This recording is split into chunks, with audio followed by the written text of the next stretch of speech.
China doesn't have any of that. None of it.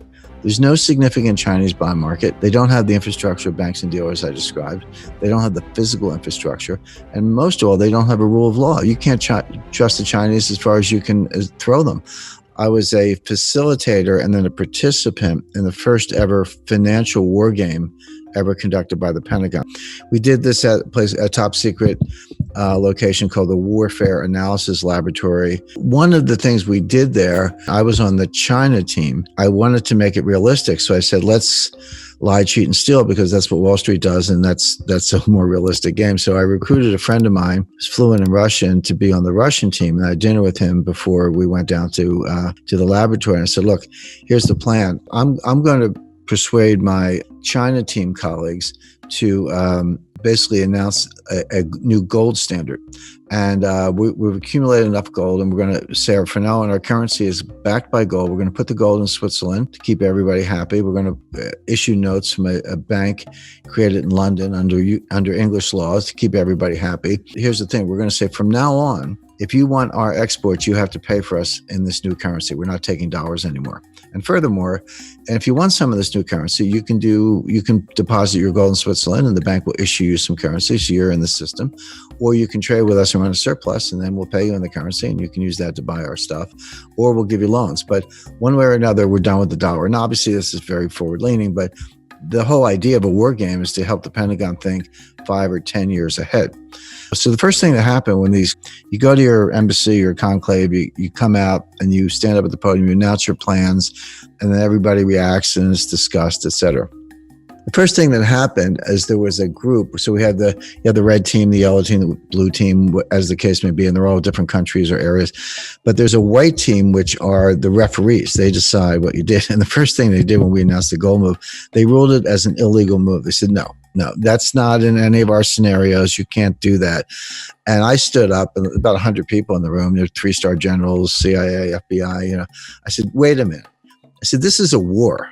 There are no illegal moves in a war. The whole idea is to be out of the box or live in a world where there are no boxes. That's what we're doing here. So they agreed. They said, okay, we think it's a really dumb idea, but we'll let you do it. Well, over the course of 2 days, it accelerated and gathered momentum. At the end of it, Russia got PowerPoints. Okay, so this was 2009. Within 10 years, so what facts happened? Within 10 years, Russia tripled its gold reserves. Last week, the dollar value of Russia's gold exceeded the dollar value of its treasury securities. They have 20% of their reserves in gold, and the value of their gold is more than the value of the U.S. treasury securities. They're dumping treasuries, buying gold. Exactly what we warned the Pentagon about 10 years ago. And here it is, and China has more than tripled its reserves. So we're not there yet, but we're moving to some kind of gold-backed world. But the point is, that was all in the war game. That's all in the book. And I made one other point. I said, currency wars don't happen all the time. They might only happen twice in a century. But when they happen, they can last for 10 or 15 years. That's how long it takes to sort out. What you describe about the Chinese money supply is absolutely correct. People in the United States complain, the Federal Reserve has printed $4 trillion in the past year. And they have printed $4 trillion in the last year. They're taking the Fed balance sheet from about 3.5 trillion to 7.5 trillion. So yeah, we printed $4 trillion in the past year. Didn't do any good, won't do any good, but we did it. But Chinese money supply is even larger and growing faster. Now, I don't want to get into the weeds on China's internal monetary policy. I could, except to say that they're grossly over-leveraged. The economy is investment-driven, not consumption-driven. They're about 45% investment. The U.S. is about 25% investment. So that gives you some idea of how investment is to the Chinese, which is actually okay if you're investing in productive assets that pay the way. They're not. They're wasting the money. I've been to China many times, been going back and forth there for 35 years. I've been out in the countryside. I don't just stick to the hotel lobby in Beijing. I got mud on my boots visiting these ghost cities. And so each ghost city, there are a bunch of them, actually seven. Imagine building 7 cities. That's what I saw. And so they got 1 or 2 skyscrapers, and they got mixed use, and they got retail shopping, a country club, a hotel, a golf course, a pond, highway stops, airport, etc. And it's all empty. I mean, it's just all empty. Shiny new construction, some of it still under construction, all empty. So I said to the communists, I said, what are you guys doing here? I mean, nobody's here. So, oh, don't worry. People will be coming from the countryside and they will be populating these cities. And I said, when? I said, no one's coming. And besides that, you've already drained the countryside. That already happened. But I said, you cannot mothball a building. It's not like some old clothes. I mean, the way a building maintains itself, it gets occupied and there's maintenance and people fix it and all that. I visited, I used to travel a lot in Central Africa in the early 80s. Zaire at the time, today it's the Congo. I was in Kinshasa, but it was right after the 70s commodities boom. And they took the money, of course they wasted it, and they built these skyscrapers in Kinshasa, which is like a swampy, scary, funky, city. But there's a skyscraper, but the windows are falling out and there were rust stains running down the side and the elevators were broken. So it might have looked nice the day they built it, but it was never really used. And now it was literally, when I was there, it wasn't that much later after they built it, it was falling apart. So that's going to happen in China. My point being, if you apply, generally accepted accounting principles to their investment account, you would write it off the day they open the building because nobody's there. It's not worth anything. So they're wasting the money. They're over leveraged. They're overprinted. However, none of that has anything to do with the status of the Chinese yuan as a global reserve currency. The yuan is not a reserve currency. It will not be, probably in my lifetime, maybe never. And I'll tell you why. Because a lot of people don't understand what a reserve currency really is. You get a report from the IMF and it says, 60% of global reserves are in dollars, which is true, and about 25% are in euros, which is true. So 85% of global reserves are in dollars or euro, which means the only meaningful exchange rate in the world is the euro-US dollar cross rate. Everything else is working around the edges. You got some sterling and yen and Swiss francs and a couple other things. Aussie dollar is tiny, believe it or not, good currency, but not a big part of it. And China's like this kind of invisible 1% sliced down at the bottom. And China has $1.4 trillion in its reserves. But here's the point. It's not as if they have pallets of $100 bills stacked up in the basement of the People's Bank of China. They don't. You invest in securities. In other words, they're dollar-denominated securities. So it's not actually dollars. They're treasury bills, notes, and bonds denominated in dollars. So the thing that makes a reserve currency is not the currency, it's the bond market. You need something to invest in.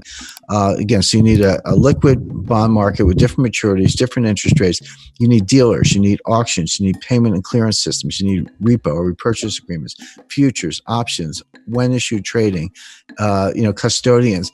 The rule of law, there's a whole massive infrastructure, which we started working on when Alexander Hamilton was, advising George Washington, and we've been doing it ever since. And others, Bank of England has done the same. China doesn't have any of that, none of it. There's no significant Chinese bond market. They don't have the infrastructure of banks and dealers I described. They don't have the physical infrastructure. And most of all, they don't have a rule of law. You can't trust the Chinese as far as you can throw them. And so they have no chance of being a global reserve currency, none. Same with the Russian ruble, same with a lot of other currencies, same with Bitcoin. Show me the Bitcoin bond market. Maybe you can get my attention, but not sooner. So none of those are going to replace the dollar. First thing, my wife hates me to admit this, but I was once a registered lobbyist in Washington. I ran an office there. I spent a lot of time on Capitol Hill. And the first thing I learned in Washington is you can't beat something with nothing. In other words, if you hate a policy or a program, you just hate it, you write op-eds, fine. You're not going to change it unless you bring something to replace it. So for all the criticisms of the dollar, and there are plenty of them, you're not going to dethrone the dollar as the leading global reserve currency unless you can show me what you're going to replace it with. And there's one and only one contender in the world today, which is gold. So that's a whole other conversation. I'm not saying we're going to be on a gold standard tomorrow. As far as China's concerned, China's a house of cards. It's going to collapse. It's going to be ugly. Hard to say when, but probably sooner than later. And they know it. And they're not going to be a global reserve currency. So we can put China to one side, but China's a house of cards. Now, getting it back to the United States, the first point, let's talk about stimulus first. So the Fed printed $4 trillion. Congress, we had $1 trillion, what are called baseline budget deficits going into the pandemic. So with no pandemic, we were going to have $1 trillion deficit in 2020 and 2021. Now, Congress put $3 trillion on top of that with rescue and bailout programs last March, April, and May. That was the CARES program, payroll protection plan, aid to hospitals, extended unemployment benefits, higher unemployment benefits, etc. I'm not saying any of those things were bad. It was needed to keep things from getting a lot worse. But we put $3 trillion on top of this. So there's $4 trillion for fiscal 2020. They just did $1 trillion last week in the kind of final days of the Trump administration. So that's $5 trillion. And Biden has announced his plan. He's going to have a $2 trillion rescue bailout, so-called stimulus plan now. So that's $7 trillion plus the $1 trillion baseline for fiscal 2021. So there's $8 trillion in deficit spending in 2 fiscal years, $4 trillion of money printing by the Fed. Now, those are the numbers. That's not projections. That's baked in the pie. Just don't call it stimulus. It will have no stimulative effect. Does it, again, as I say, keep the lights on? Yes. Would just some people keep their jobs last spring because their employer got payroll protection plans? Yes. Did other people benefit from increased unemployment benefits? Yes. Was a lot of that necessary because things were in such bad shape? Yes. So I'm not arguing that side of it, but it does not stimulate. It's not going to get us out of the depression. Let me be very specific as to why, because I don't make claims without backing it up. On the money supply, you can print all the money you want, but Milton Friedman was wrong. The monetarists are wrong. The Austrian school is wrong. Money printing does not cause inflation. What causes inflation is something called velocity, which is the turnover of money. The money has to be lent and spent. Banks have to be lenders. People and businesses have to be borrowers. You have to be spending it, get it in circulation, in other words, in order to potentially to have some inflation. And that's the technical name for that is velocity. Velocity is dropping, sinking like a stone. And by the way, it's been dropping since 1998. It dropped faster in the 2008 crisis. It's dropping faster today, but the trend has been very steeply down for the last 22 years. And so, nominal GDP, so the dollar value of all goods and services, leaving aside inflation, that's what we mean by nominal value. Nominal value of gross domestic product is money supply times velocity. How much money is there and how much does it turn over? Multiply one by the other, and that's your nominal GDP. And I remind people that $7 trillion times zero is zero, meaning you can print the $7 trillion, but if you don't have any velocity, you don't have an economy. And so you can understand monetary policy is a desperate race between increasing money supply and declining velocity. One offsets the other so that you barely keep nominal GDP where it is. In fact, it's going to go down about 6 or 7%. We're not getting back to 2019 levels of output. If you take 2019 as your baseline, we're not getting back to 2019 levels till 2023 at the earliest. We're not getting back to 2019 levels of job creation, the number of people who have jobs, until 2025 at the earliest. That's why I call it a depression, not a recession. Now flip over to fiscal policies. Like, hey, they're sending everybody $2,000 checks, and they are. The people are going to get those checks. And so the Wall Street, which usually gets things wrong. That's the first thing you got to know about Wall Street, because they don't really care about you. They care about rap fees and how they make money. So they're saying, all right, they're going to send out the $2,000 checks, and people are going to get those checks, and they're going to run right out. And they're going to buy a car, a refrigerator, paint the kitchen, whatever it may be. No, the first two things are true. They're going to spend the money, and they're going to borrow the money, and they're going to send people the checks. But when people get the checks, they're not spending it. What they're doing, they're saving it. They're either paying down debt, which is equivalent to savings, or they're putting the money in the bank, which is savings. So certainly if you lost your job, you're not going to take your friends out to dinner. You're going to throw the money in the bank or pay the rent. But even if you didn't lose your job, you look around, like maybe your spouse lost his job. Maybe your neighbor lost his job. Maybe you think you're next, like you have a job, but you're worried you're going to get fired next week.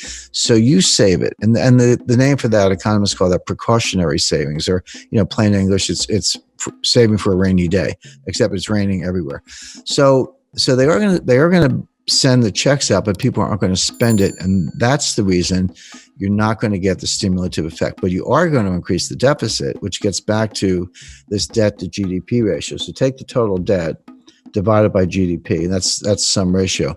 The research is very convincing, very clear. A number of studies show this, that up to about 90%, so 90% debt to GDP, you get a little bit of something called a Keynesian multiplier, meaning you borrow $1, you spend $1, and you get $1.10 of GDP, or you get $1.05 of GDP. And it works maybe temporarily, but it works when people won't spend the money the government can. That's the idea. But when the debt to GDP ratio goes above 90%, that's what physicists call a critical threshold or a phase transition. Now you're through the looking glass. Now the Keynesian multiplier drops below 1, meaning you borrow $1, you spend $1, but you only get 90 cents of GDP. But meanwhile, the debt went up $1. So what's happening to the debt to GDP ratio? This is going up dollar for dollar, but this is going up 90 cents on the dollar. So the ratio is getting worse. Guess what the US debt to GDP ratio is today? The answer is it's about 135%. So we're way past that 90% threshold. And by the way, who's in that club? I can tell you, Lebanon, Greece, and Italy. So there's your lunch table for four, the four super debtors league.